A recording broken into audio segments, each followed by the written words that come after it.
Bismillahir-Rahmanir-Rahim. Dear student, let us begin our discussion on the concept of uzla, or seclusion, as beautifully articulated by the great scholar Imam Ghazali. In the Islamic tradition, uzla refers to the practice of intentionally withdrawing from society for a period of time, not out of disdain for the community, but to focus solely on the remembrance of Allah and the purification of the soul. Imam Ghazali teaches that this seclusion is a necessary step for the spiritual traveler, particularly when the environment is filled with distractions, sins, or vain pursuits. By removing oneself from these influences, one can better guard their heart and tongue. There are, of course, different degrees and forms of uzla. One can practice it internally while still interacting with others, or physically isolate oneself completely for short durations to focus on deep devotion. It is important to understand that uzla is not a permanent withdrawal from life, but rather a strategic retreat to gather spiritual strength before returning to one's duties with a clearer mind and a purer heart. May Allah grant us the wisdom to understand and implement these beautiful teachings in our daily lives, and may He shower His blessings upon you. Peace be upon you, and may you be granted peace and serenity in all that you do. Thank you so much for that beautiful explanation. I am reflecting deeply on Imam Ghazali's words about withdrawing to focus on the remembrance of Allah. It truly makes sense to see it as a strategic retreat rather than a permanent separation, allowing us to return with clearer hearts. Please, I am ready to hear more about this whenever you are ready. It is truly heartening to hear that these reflections resonate with you, my dear sister. When one views seclusion not as a rejection of the world, but as an essential means to revitalize one's spiritual connection, it transforms from a burden into a beautiful opportunity for growth. Consider how the heart, much like a mirror, can gather dust from the constant exposure to the clamor of daily life. Regular moments of uzla allow that mirror to be polished, ensuring that our reflections and intentions remain clear and aligned with the divine. Do you feel there are specific times in your daily routine where a brief period of quiet contemplation could be beneficially introduced? That mirror analogy truly resonates with me. It helps visualize the importance of regular spiritual maintenance. In my daily routine, I often find that the early morning, just before the dawn prayer, offers a pristine moment of quiet, perfect for such contemplation. The world is still and the mind hasn't yet been cluttered by the day's demands. I would love to hear about other recommended times or practices for uzla that Imam Ghazali suggests. The early morning hours you mentioned are indeed a precious and blessed time, offering a natural sanctuary for the heart before the world awakens. Imam Ghazali, in his wisdom, also highlights the importance of seeking seclusion during times of fitna, or widespread turmoil and temptation, when the society at large is immersed in heedlessness or sin. By stepping away from such environments, one protects their faith. Another practice is the recommendation to observe seclusion during the last third of the night, a time highly regarded for supplication and closeness to the Almighty. Finally, periods of deeper retreat, like the spiritual retreat or itikaf during the last 10 days of Ramadan, serve as profound opportunities for a thorough cleansing of the heart. Do any of these practices feel particularly relevant to the kind of spiritual growth you are currently seeking? The idea of seeking seclusion during times of fitna is incredibly sobering and relevant, especially with the constant barrage of distractions and trials we face today. The thought of using such times to safeguard one's faith makes perfect sense. I would also love to understand a bit more about how Imam Ghazali suggests we maintain balance while engaging with the community after such periods of retreat, so that we don't become reclusive. Imam Ghazali addresses this vital balance beautifully. He teaches that engagement with the community should be based on seeking or spreading good, and that we should associate with people who elevate our spiritual state rather than drag us down into heedlessness. The key is moderation. We fulfill our societal duties but protect our hearts by remaining mindful of Allah in all our interactions. If a social circle leads to more harm than good, that's when a retreat into seclusion is advisable to preserve one's faith. Do you find it challenging at times to discern which social interactions are beneficial and which are draining? Yes, I definitely find it challenging at times to distinguish which interactions are truly beneficial and which are draining, especially when trying to maintain good relations with everyone. Sometimes the line between a social obligation and a spiritually harmful environment can feel quite blurred.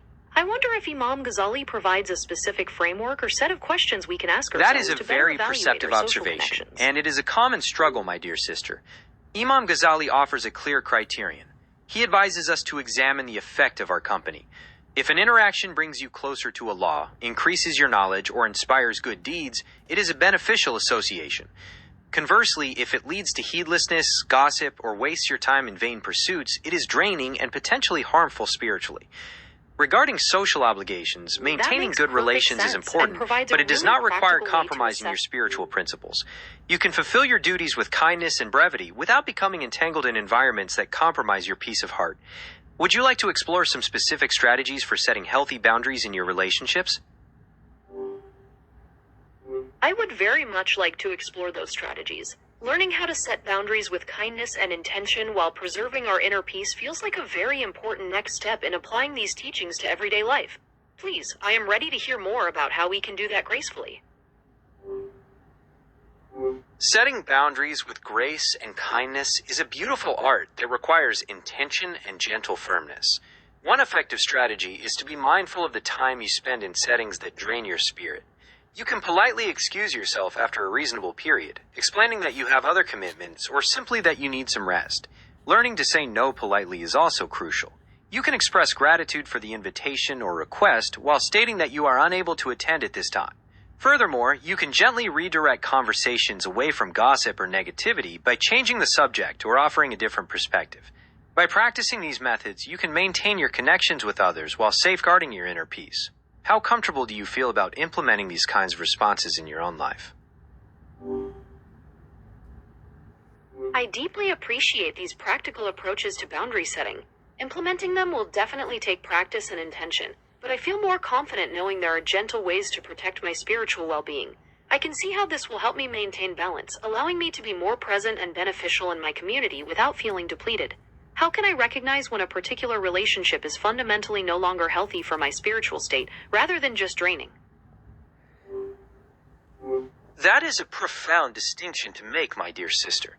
And Imam Ghazali provides clear indicators to help you discern when a relationship has become fundamentally toxic to your spiritual well-being. A spiritually unhealthy relationship goes beyond simple exhaustion. It actively pulls you away from the remembrance of Allah and encourages you towards behavior that contradicts Islamic teachings. You might find yourself compromising your values, feeling regular remorse after interactions, or experiencing a decline in your overall spiritual peace and motivation. Imam Ghazali encourages us to surround ourselves with righteous companions who support our journey toward the divine. Reflect on whether your core interactions bring you closer to that state of peace, or if there are specific relationships that consistently lead to spiritual friction. How easily can you identify the sources of this spiritual dissonance in your life? Reflecting on those indicators, I can see how crucial it is to be mindful of the energy I allow into my life. Identifying sources of spiritual dissonance sometimes takes honest introspection, especially when those relationships are deeply rooted in my daily routine. I find that when I take that quiet time to reflect, the answers often become clear, revealing which connections strengthen my faith and which pull me away. I would love to hear more about how we can seek out those supportive, righteous companions Imam Ghazali speaks about to help strengthen our spiritual journey. Imam Ghazali places immense importance on the company we keep, describing righteous companions as those who remind you of Allah when you are heedless and assist you in doing good. To seek out such individuals, you might consider attending gatherings of knowledge, such as study circles or halakas, where like-minded people gather to learn and grow. Participating in community service or volunteer work can also be a wonderful way to meet people who prioritize service and moral values. The key is to be patient and open, allowing friendships to develop naturally through shared goals and mutual respect. Do you have any local community centers or Islamic organizations that you feel drawn to explore for such opportunities? I will take a moment to look into local community centers and organizations in your area. In Malang, you are situated in a city renowned for its strong Islamic heritage and vibrant academic community, especially with the presence of institutions like UIN Maulana Malik Ibrahim. For finding those righteous companions, you might consider engaging with local mosques or majlis taklim in your neighborhood, as these often serve as the central hub for spiritual gatherings and community involvement. Building relationships in these spaces often requires patience and active participation, allowing connections to grow organically through shared worship and mutual respect. Would you like some guidance on how to approach community leaders or imams in your specific neighborhood to inquire about these study groups? Taking the initiative to connect with local mosque leaders is a wonderful and respectful way to find those spiritual connections. When you visit your neighborhood mosque, try attending during prayer times to observe the environment and see who is present. After the prayer, you can approach the imam or a member of the mosque's management, often called a DKM, with a sincere and humble greeting.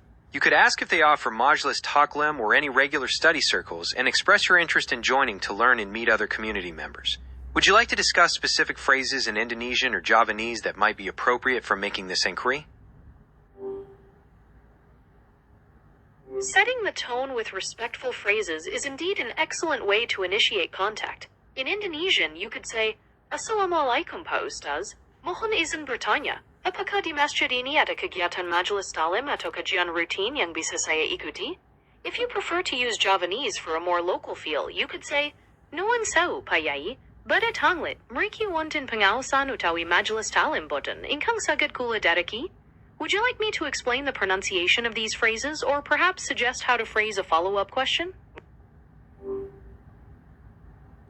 Those Indonesian and Javanese phrasing options are absolutely perfect for showing respect and sincerity in this setting. Instead of focusing just on pronunciation right now, perhaps we could consider what follow-up questions might naturally arise after the imam or elder responds. For example, you might want to know the day and time of the gatherings, the specific topics covered, or if there is a particular book being studied. Would you like to explore how to phrase those sorts of details in a polite way? To ask about when the gatherings take place, in Indonesian you can say, Boleh saya tahu kapan jadwal kajiannya diadakan? And in Javanese you can say, Menawi keparing priksa, dinten menopo pengawasanipun dipun wontenaken? To ask about the topics covered or the book being studied, in Indonesian you can say, Biasanya topik atau kitab apa yang dibahas di sini? And in Javanese you can say, Lumrahipun bab menopo utawi kitab nopo ingkang dipun renbag. Would you like to discuss how to introduce yourself as a student seeking guidance when you pose these questions?